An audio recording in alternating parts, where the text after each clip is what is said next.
നമ്മളെ ഫാമിലി ഗ്രൂപ്പിലെല്ലാം ഇങ്ങനെ വരുന്നുണ്ട്. എൻ്റെ ആങ്ങളെല്ലാം വോയിസ് ഇട്ടാണ്ട് നിങ്ങൾ മുളക് പൊടിച്ചതും പുളി ചാളിച്ചതെല്ലാം കൂട്ടിയിട്ട് ചോറെല്ലാം തിന്നിട്ട് ശീലിക്കണം. മുളക് പൊടിച്ചിട്ട് നോമ്പ് നൊയക്കുന്ന സമയത്തെല്ലാം അങ്ങനെയെല്ലാം തിന്നണം. ഇപ്പം തന്നെ പ്രാക്ടീസ് ചെയ്യൽ നല്ലതാണ്.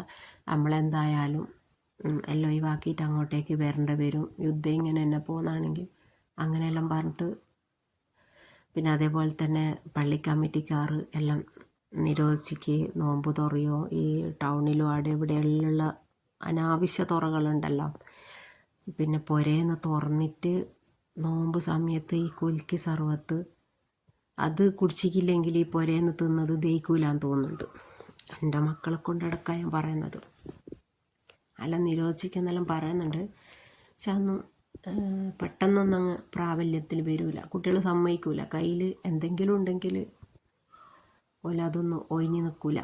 അപ്പോൾ ഇന്നലെ എനിക്ക് ഒരു തുറേൻ്റെ ഓർഡർ ഉണ്ടായിരുന്നു. അപ്പോൾ അതിൻ്റെ വിശേഷങ്ങളായത്. രാവിലെ തന്നെ എനിക്ക് പിടിക്കാൻ പറ്റിയില്ല. മറന്നുപോയി. പിന്നെ കുറച്ച് കഴിഞ്ഞ് എല്ലാം ഏകദേശം സെറ്റായ ഓർമ്മയാണ്. അങ്ങനെ ഒരു സംഭവം ഉണ്ടല്ലോ. അങ്ങനെ പിന്നെ അവിടെ നിന്ന് അങ്ങോട്ട് പിടിച്ചതാണ്. ഉന്നക്കായുണ്ട്, ഇറച്ചിപ്പത്തിലുണ്ട്, ചട്ടിപ്പത്തിലുണ്ട്, ഇറാനിപ്പോളുണ്ട്. മാഷാ അല്ലാ